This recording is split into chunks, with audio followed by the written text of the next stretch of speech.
Hello everyone, नमस्कार। मैं पिंकी आप सभी को तहे दिल से स्वागत करती हूँ आपके यूट्यूब चैनल ग्रामीण क्लासेस पे। तो चलिए आज हम लोग अभी पढ़ेंगे आपका झारखंड टेट का आपका न्यू टॉपिक।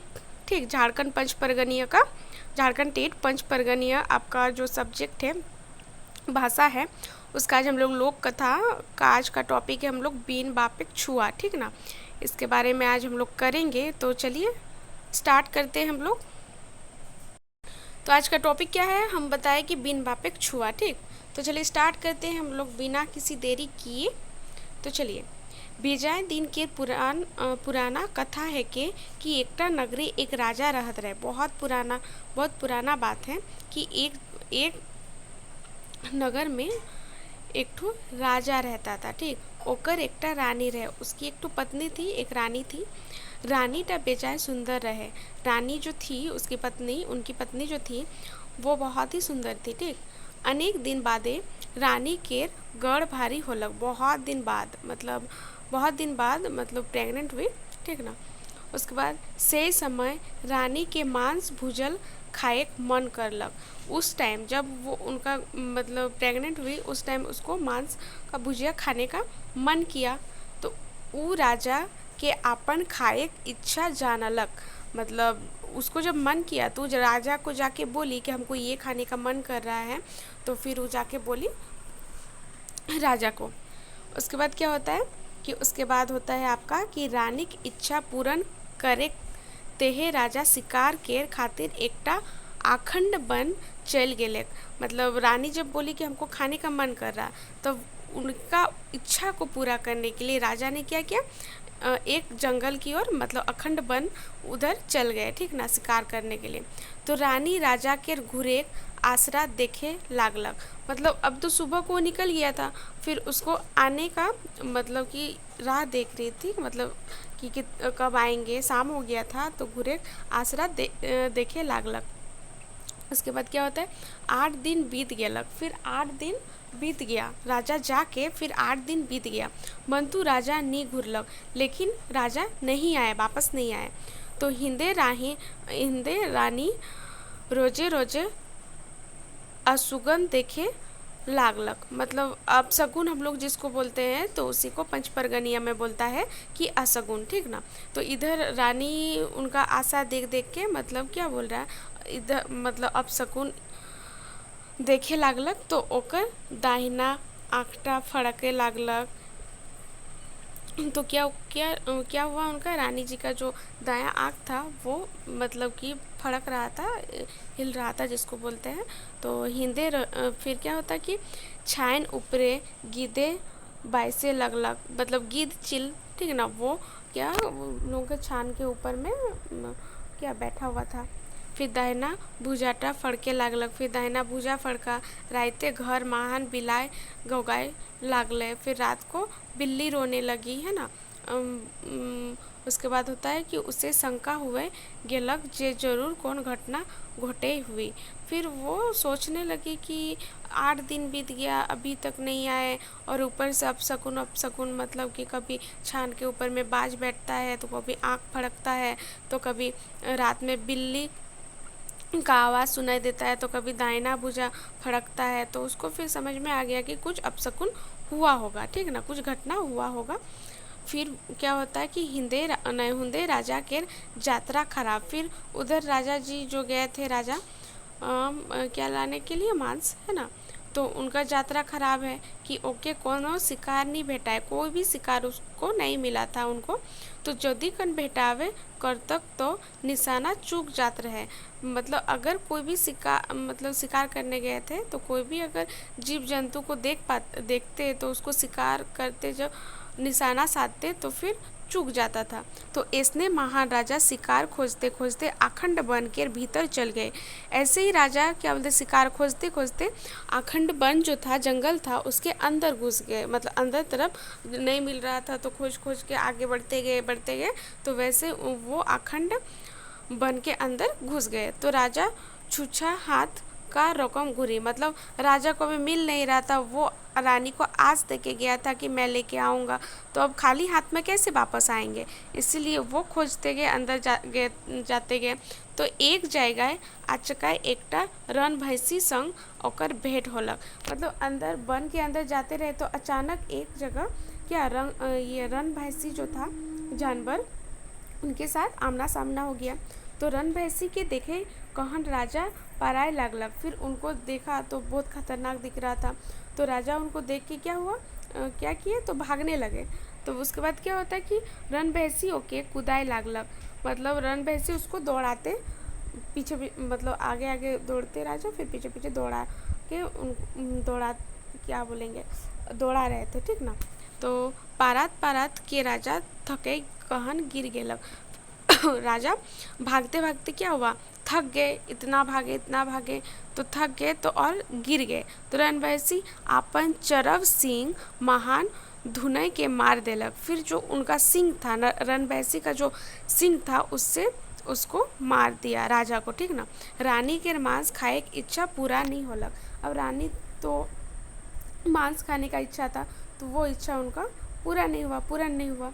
उसके बाद क्या होता है कि समय बीतते लागलक। एक दिन रानी टा बेजाय सुंदर छुआ के जन्म देलक। फिर समय बीतते गया है ना, 9 महीना हो गया। फिर रानी क्या की अपना बच्चा को जन्म दी, मतलब लड़की को जन्म दी। उसके बाद जेकर नाम रहे झोरी, उसका नाम क्या था, झोरी था, झोरी रखी उनका नाम, उसका नाम। तो दिने दिने छुआटा बड़ होए लागलक। मतलब दिन के दिन अब तो दिन क्या बोलते दिन के दिन बच्चा धीरे धीरे बड़ा होते लग गया। तो वो अपन टला पालाक छुआ संगे खेले जाए लागलक। मतलब उनका जो अगल बगल में जितना भी बच्चा था उनका टोला का सब बच्चा के साथ वो खेलने जाने लगे। छुआ के बिन पापे छुआ कोहिन कहन खिसुआवे लागल। फिर जितना और बच्चा सब था उनको झोरी को बिन पापे छुआ बोल के मतलब मजाक उड़ाते रहे। तो ओके सबका फोसड़ा करते और खिसवाते, सबको उसको बोलता। फिर उसको भी ख़राब लगता है ना जब उसको बोलता कि बिन पापे छुआ, तो सबको उसको खिसवाते मतलब खिसवाते रह रहा था, है ना, मजाक उड़ाते रह रहा था। तो ऐसे रक में समय बीतते लागलक और छुआटा बाढ़े लागलक। ऐसे ही समय बीतते गया और बच्चा जो झोरी था वो बढ़ती गई।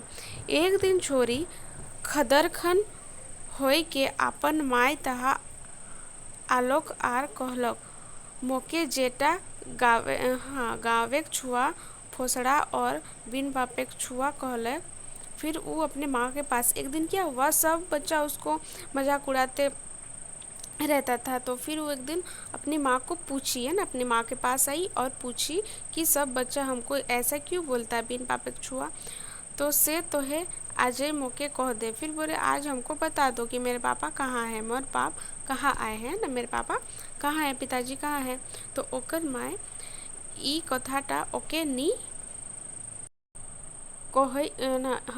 नी कोही दे खोजत रहे। फिर उसकी मम्मी ये जो बात वो पूछी कि मेरे पिताजी कहाँ है, तो वो उसकी मम्मी उसको नहीं बताने खोज रहे थे। मन तो हुआ टा ऐसन जिधा उचरालक जे माय के सच्चा कथा टा कोहिए होलक। तब बच्चा ऐसा जिद की कि उसकी मम्मी को लास्ट में वो बात बताना पड़ा, है ना। दूसरे दिन छुआटा घर ले खेले जाए लिंगू से बाहर आलक और सोझे बन डहर महान चोल गेलक। उसके बाद क्या हुआ, उसकी मम्मी को पूछी, उसके बाद क्या हुआ कि दूसरा दिन घर से बोल के निकली कि हम खेलने जा रहे हैं बोल के, और वो कहाँ चल गई, रास्ते मतलब डहर महान चल गेलक। मतलब रास्ता होके चल गई कहाँ, वन की ओर चल दी, ठीक ना। तो जाते जाते वो बहुत दूर चल गेलक। फिर रास्ता में जाते बहुत दूर तक चली गई। भूखे प्यासे थक मतलब अब खेलने के लिए सुबह निकली थी तो कुछ नाश्ता उस्ता करके बस निकली थी, पूरा दिन का तो खाना खा के नहीं निकली थी ना। अब भूखे प्यासे थक कर वो ना फल डल ना कादा मूला खातक और बछड़ा पानी पीतक, है ना। ना फल डल ना कादा मूला खाती ना बछड़ा पानी पीती। ऐसे निहारे चलते चलते वो अखंड वन महान पहुँची गेलक। ऐसे वो भूखे प्यासे चलते चलते कहाँ पहुँच गए, अखंड वन तक पहुँच गए जहाँ उनके पिताजी गए थे। तो खाए तो वहाँ अभाव नहीं, जंगल में तो खाने का अभाव नहीं है ना, इतना सारा मतलब फल उल मिलता है। लेकिन कदो पानी देखे नहीं पाए लगलग, लेकिन उसको कहीं भी पानी दिखाई नहीं दिया, है ना, जंगल में कहीं पानी दिखाई नहीं दिया। तखन उ एकटा बोड़े गाछ ऊपर उठलक और बन के चारे धार पानी देखे लागलक। फिर क्या की कि वो एक ठो बहुत मतलब बड़ा गाछ पेड़ में उठी और उठ के चारों तरफ पानी देखने लगी कि किधर पानी है बोल के। बेजाय दूरे उ चरई उड़ल देखे पालक, बहुत दूर में उसको एक उड़ल दिखा मिला झरना जैसा, ठीक ना। छुआटा गाछ ले नामलक और वहाँ चल गेलक। फिर बच्चा तो क्या की, जो झारी नाम था वो पेड़ से उतरी और फिर कहाँ चल दी, वहाँ पे जहाँ पे पानी उसको दिखाई दे वहाँ चल दी। पास पहुँच के देखलक कि वहाँ एकटा जलाकार झरका रहे। पास जाके देखी कि वहाँ पे क्या है, एक झरना है ना। वो पेट भर पानी पीलक। फिर वो पेट भर के पानी पी और मने मने विचार करे लागलक कि बन के सोबे जीव जंतु यहाँ ही पानी पिए आवत होवे। फिर वो पानी पी के अपना पेट पहले भर ली, फिर सोची कि बन मतलब जंगल के जितने भी जीव जंतु हैं सबको तो यहीं पे पानी पीने आते होंगे। तो फिर मोय एहे ठीक ले अपन बाप के माराई टाके जान पावा। फिर बोले मैं यहीं अब जानवर तो यहाँ पे पानी पीने आएगा, तो फिर वो सोच रही कि हाँ यहीं पे मैं रहूँगी, होने से मैं जान पाऊँगी कि कौन मेरे पिताजी को मारा है, ठीक ना। यह सच्चाई के छुआटा हुआ का एकटा झुंड भीतरे बसलो। फिर यही सोच के बच्चा क्या किया, वहीं पे एक झाड़ी था सामने में झरना के साइड में, है ना, वहीं पे छिप गई। तो चरई चुरगुनी पानी पीने आए लागलक। फिर चरई चुरगुनी क्या पानी पीने आए, तो चरई के आवल देख कहन छुआटा कांदे लगलक। फिर चरई को पानी पीते आते देख को फिर वो रोने लगी। रो रो के क्या बोल रही है, सुन सुन सुन रे सुन चरैया, बाप के खजत खजत चले आल यहाँ, क्यों नय कोबे नाही जानल चिनल आहे मोर यहाँ, जीवेक दुखे वैरी सादे पहुँची आए यहाँ, ओकर कादल सुने के चर गिला, बिना पानी पिए कहने चल गेलक। फिर वो जैसे ही पानी पीने उन लोग आया तो वो रो रो के बोल रही है, सुन सुन सुन रे सुन चिड़ैया, मतलब फिर वो बोले सुनो सुनो चिड़ैया, मेरे पिताजी को खोज खोज के मैं यहाँ तक पहुँची हूँ, है ना, और किसी को मैं यहाँ पे जानती नहीं हूँ। तो फिर क्या बोलते, जीवे दुखे बहरी सादे पहुँची, बहुत दुख के साथ यहाँ पे पहुँची हूँ। तो ये जब वो सुना उन लोग, तो फिर उन लोग बिना पानी पी के वहाँ से वापस चल गया, ठीक ना। तो रचिक तेरिक बातें बोनेक बाघ भालू हाथी सियार लकड़ा बंदर और कतिक रकम केर जीव जंतु अपन अपन दल बनाए कहन पानी पिए आए लागलक। मतलब फिर क्या हुआ, उन लोग चिड़ैया सब जब गई तब जंगल का जितना भी जीव जंतु था, बाघ भालू हाथी सियार, सबको अपना अपना झुंड बना के वहाँ पे पानी पीने आने लगे। फिर से वही गाना गाई कि उमन के दुख कहन छुआटा फिर कांदे लागलक। सुना सुना हो बने जीव जंतु, बाप के खोजत खदत चले आल यहाँ। फिर बोले सुनो सुनो जंगल के जितने भी जीव जंतु, मेरे पिताजी को खोजते खोजते मैं यहाँ तक पहुँची हूँ, कोबे नाही जानल चिनल आहे मोर यहाँ, मेरा पहचान का यहाँ पे कोई नहीं है, जीवक दुखे बहरी सादे पहुँची यहाँ। फिर बोले मैं बहुत दुख में यहाँ पे आई हूँ, ठीक ना। ओकर कांदल सुन के बने जीव जंतु किलाए बिना पानी पिए को नहीं चल गेलक। फिर ओकर जीव जंतु जितना भी था, है ना, बिना पानी पी के उन लोग भी वापस चल दिया, है ना। उसके बाद आखिर महान साज एकटा खतरनाक और घमंडी चूर रंग भैंसी आए लागलक। फिर बहुत उन लोग भी तो वहाँ से चल गया। उसके बाद बहुत देरी के बाद एक खतरनाक रंग भैंसी आने लगा, क्या करने के लिए, पानी पीने के लिए, ठीक ना। ओके देख कहने छुआटा के संदेह होने लागलक। फिर उसको देख के बच्चा को मतलब डाउट होने लगा, संदेह होने लगा कि होल उ आपन दुखे कथाटा कांद के सुनाई लगलक। फिर उ भी उसको संदेह हुआ, लेकिन वो फिर भी गाने लगे। सुन सुन गे घमंडी रणभैसी, बाप के खजत खजत चल आयल यहाँ, केहू नाही जानल चिनल यहाँ मोर यहाँ, जीवक दुखे बहरी सादे पहुँची आह यहाँ। फिर उसको भी वही कथा सुनाई, मतलब वही रो रो के बोली, है ना। फिर क्या होता है कि मुंदा जो रणभैसी क्या करता है, छुआटक कांदना के रची गोचर नहीं करलक और पानी पिए लागलक। और सब देखो, सब जानवर जब वो गा रही थी तो बिना पानी पी के वापस गया, लेकिन ये क्या किया, उसका आवाज़ को अनसुना करके पानी पीने लगा, है ना। छुआटक नजर रणभैंसी के केर सींग ऊपर गेलक। फिर जो रणभैंसी था उसके सींग के ऊपर में बच्चा का क्या गया, नजर गया। ऊ देखे पालक ताकर सिंह महान एकटा हाड़ लटकी रहे। फिर मतलब जो उसका सिंह में था उसमें एक हड्डी लटका हुआ था, है ना। तो छुआटा सोचे लागलक। फिर वो सोचने लगी कि होई ना एहे रणभैंसी टर मोर बाप के धुनाई कहन मार आहे। फिर बोले हाँ, शायद यही मेरे पिताजी को धूस के मार दिया है ना। तो यही सोच कहन छुआटा, यही सोच के बच्चा क्या किया, रणभैंसी के पास अलग उसके पास आया और झाँप ले अपन तलवार झाँक कहन घेचाटाई चोटाई देलक। फिर पास आई और फिर वो कूद करके अपना तलवार निकाली और उसका गला में क्या कर मार दी, है ना। फिर क्या हुआ कि एके चटके रणभैंसी मुंडा फेंकाई गेलक। फिर एके वो इतना जोर से मारी कि एक बार मार के उसका जो मुंडी है कट करके साइड फेंका गया, साइड में, है ना। छुआटा हाथ टके कोरा लेलक और फिर कांदे लागलक। फिर बच्चा जो उसका मुंडी में जो सींग था उसमें हड्डी लटका हुआ तो उसको फिर झाँकी, उसके बाद रोने लगी, है ना। ऐसे समय महादेव और पार्वती उन्हें बोंटे घूरे आए रहे। इसी समय में महादेव और पार्वती जी जो थे उसी जंगल में घूमने आए थे, ठीक ना। तो छुआ टकेर कांदना टा पार्वती सुने पालक। फिर बच्चा का जो रोने का आवाज़ है वो पार्वती उसको सुनी, ठीक ना। बच्चा का आवाज़ सुनी, वो महादेव के कहलक। फिर वो महादेव जी को बोले कि देखो ना, देखिए ना, ई अखंड वन भीतरे केकर कांदना सुनाइला। ई जंगल के अंदर कौन बच्चा का रोने का आवाज़ है, मतलब किसका रोने का आवाज़ है।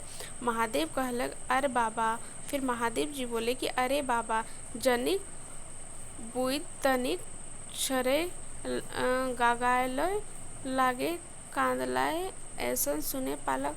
मतलब इधर उधर बुइत तनिक या फिर कोई भी दूसरा चीज़ मतलब आवाज़ निकाली, उसी को तुम क्या कि रोने का आवाज़ सुनाई दे रहा। ई अखंड वन में महान लोग कहाँ पावे खेपी।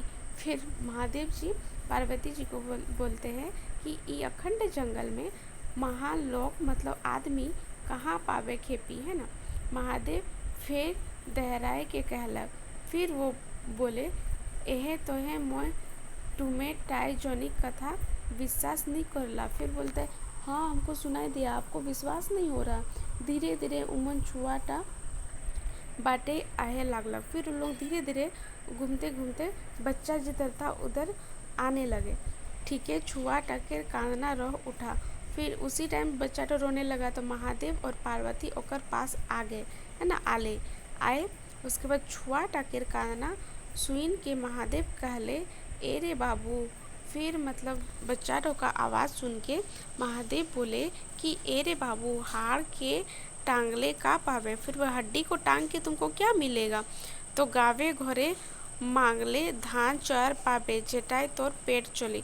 फिर बोलते गांव घर में तुमको अगर घूम के अगर मिले, ये घूमेगी, है ना, गांव घर में मांगेगी तो तुमको चाल धान मतलब क्या चिड़ा सब कुछ मिलेगा, है ना। यह हड्डी को टांगने से जंगल में क्या मिलेगा। तो फिर क्या होता है कि ओहल छुआटा चुप नहीं होलक। फिर भी बच्चा चुप नहीं हुई, है ना। ऊ फेर कांदे लगलक। फिर वो रोने लगी। ओकर दुख देखे के पार्वती के दया होलक और महादेव के कहलक उसका रोने का आवाज़ सुन के मतलब रो रही थी इतना, तो उसको पार्वती जी को मतलब उसके ऊपर दया आने लगी और महादेव को बोली, हे प्रभु एकर ऊपर कृपा करो। फिर बोलते, हे प्रभु ई बच्ची के ऊपर कृपा कर दो, है ना। तो महादेव पार्वती के कथा मानलक और सूखल हारटाय अमृत पानी झिमकाए। तो चलिए आज का वीडियो हम लोग यहीं पे समाप्त करते हैं। अगर आप लोगों को मेरा वीडियो अच्छा लगे तो लाइक सब्सक्राइब एंड कमेंट जरूर करें। होने से हमको पता चलेगा ना कि आप लोगों को मेरा ये वीडियो अच्छा लग रहा है या फिर नहीं लग रहा है ना। तो चलिए, धन्यवाद।